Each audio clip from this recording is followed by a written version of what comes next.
you doing, guys? Everybody, thank you guys for tuning in. This is Dana from Masterland Investing. What I want to address today is recently I had a question from one of my Facebook group members, the Masterland Investing Facebook group page. And what their question was, they said they've been looking online trying to figure this thing out a little bit, and they're hearing guys talk about buying and selling land, flipping land with no money out of pocket and making profit. So they wanted to make sure it was possible to do it. My answer is absolutely, and so I explained in one way that I would do it. The way I would do it is I said, for instance, the particular area you live in, you go ahead and get on Zillow, look around your community, look for properties, vacant land, vacant lots that are around the neighborhood you live in, for instance. See what the average prices are. Say they're $50,000, an average price for a vacant lot in the community you live in. They're scattered, there isn't that many. Go ahead and see what's been sold. Same thing I've told in another lesson. Go ahead and do a 90-day search, see what's been sold in that area. Try to get an average, take all the numbers, group them together, divide it, and see what the average retail price is for that particular lot in your community. Say it comes back at, for instance, $50,000, about the selling price in the last 30, 60, 90 days on average. They're moving fairly rapidly. You're seeing maybe 5 to 10 a month being sold at that price. So the next thing I told them is you'd have to go ahead and get a list of vacant land owners in that community. Get a hold of the county, tell them you want everybody in that community. You need a list of everybody that owns property in that community. First name, last name, mailing address. Once you paid for that list, you get that list back, you go through the list.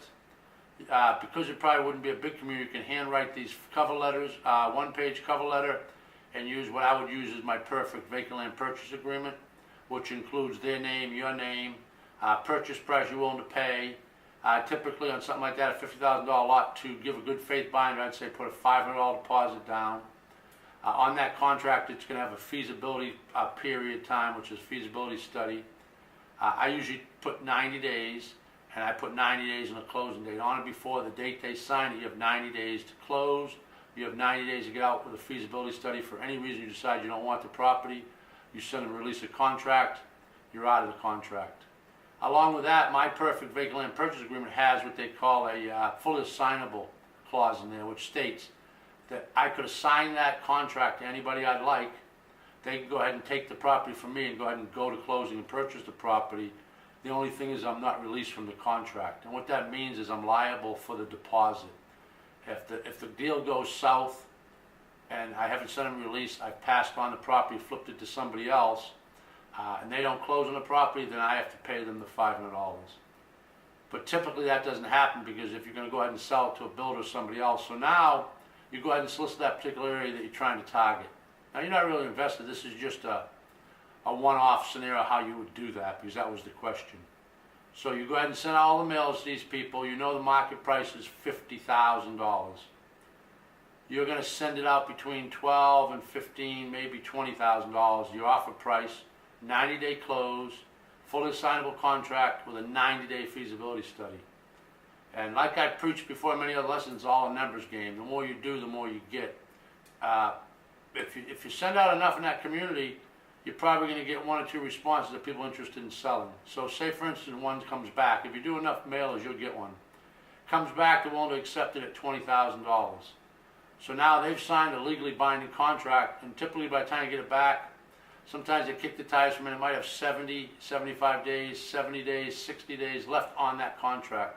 Sometimes I get them back right away and I have 80 out of that 90 left, which means I have 80 days to find a buyer.